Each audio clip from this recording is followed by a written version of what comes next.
नमस्कार मंडळी, चला तर आज आपण बनवणार आहोत झटपट होणारे मसाला पाव. अगदी चमचमीत लागतात खायला. तोंडाला जर काहीतरी चविष्ट आणि चटपटीत खायची इच्छा होत असेल तर हे मसाला पाव नक्की बनवा. बनवायला अगदी सोपे आहेत, खायला एकदम चविष्ट लागतात. तर त्यासाठी इथे गॅसवरती पॅन ठेवला. पॅनमध्ये इथे मोहरी घालायची आहे. जिरे स्किप्स करा कारण जिरे काही आवश्यक नाही पण आवडतात म्हणून घातले.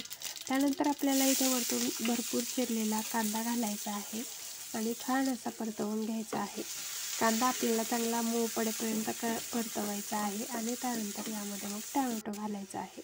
तर इथे कांदा तुम्ही पाहू शकता चांगला परतलेला आहे. आता वरतून आपल्याला टॅमॅटो घालायचा. कांद्याचं व टॅमॅटोचं प्रमाण समप्रमाण घेतलेलं आहे 1:1, कारण आपल्याला इथे मसाला पाव बनवत असताना हे साहित्य एकसारखं घ्यायचं असतं. यामध्ये या व्यतिरिक्त तुम्ही शिमला मिरची वगैरे टाकू शकता. आता लवकर कांदा आणि टॅमॅटो परतले जावं यासाठी वरतून मीठ टाकून घेतलं म्हणजे पटकन कांदा आणि टॅमॅटो सॉफ्ट पडतात. आता मीठ टाकल्यानंतर चांगलं परतवून घेतलं. छान कांदा आणि टॅमॅटो परतलेला आहे. यामध्ये थोडीशी हळद, लाल तिखट, त्यानंतर पावभाजी मसाला आणि थोडासा काळा मसाला. मसाला पाव म्हटलं की मसाले टाकायला कंजूसी करायची नाही, भरभरून मसाले टाकायचे म्हणजे मसाला पाव चटपटीत तयार होतो. आता हे मसाले यामध्ये व्यवस्थित मिक्स करून घ्यायचे आहे, परतवायचे आहे थोडक्यात. कारण हा मसाला तुम्ही व्यवस्थित परतला तरच तुमच्या मसाला पावला टेस्ट येणार आहे. इथे जर तुम्ही व्यवस्थित परतला नाही, थोडासा कच्चा राहिला तर मात्र मग आपल्या मसाला पावाला टेस्ट येत नाही. तर इथे भरपूर सारी आपण कट करून घेतलेली कोथिंबीरसुद्धा घातलेली आहे आणि तुम्हाला इथे व्हिडिओ स्किप न करता तुम्हाला दाखवलं आहे, कारण मग काय होतं झटपट करायला जातो आणि मग थोडासा मसाला कच्चा राहिला तर मग चव येत नाही. तर चांगला 2 मिनिटासाठी हा मसाला घातल्यानंतर सुद्धा परतवला. त्यानंतर अशा पद्धतीने मी मॅश करून घेत आहे. तर तुम्ही पाहू शकता किती छान रसरशीत आपला हा मसाला तयार झालेला आहे. कारण याला पावभाजीचं टेस्ट यावी यासाठी त्याला मॅश करून घ्यायचं आहे. तर आता इथे मॅश करून झालेला आहे आपला मसाला छान असा. पुन्हा एकदा आपल्याला अर्ध्या मिनिटासाठी हा मसाला अशा पद्धतीने परतवून घ्यायचा आहे, मॅश केल्याच्या नंतर देखील.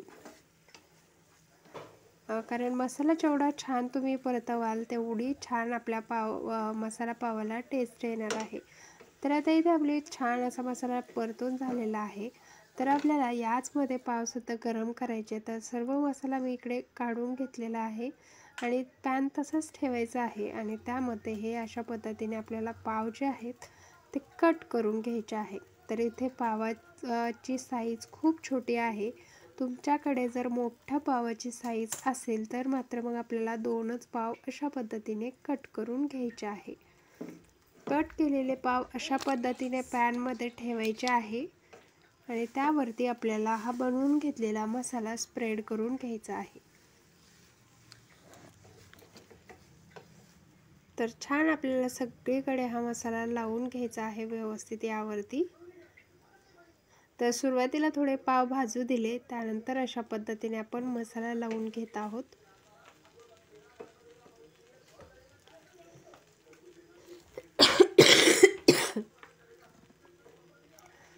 तर आता हवं तितकं तुम्ही इथे मसाला वापरू शकता. मसाला जेवढा वापराल तेवढा तुमचा मसाला पाव छान लागणार आहे.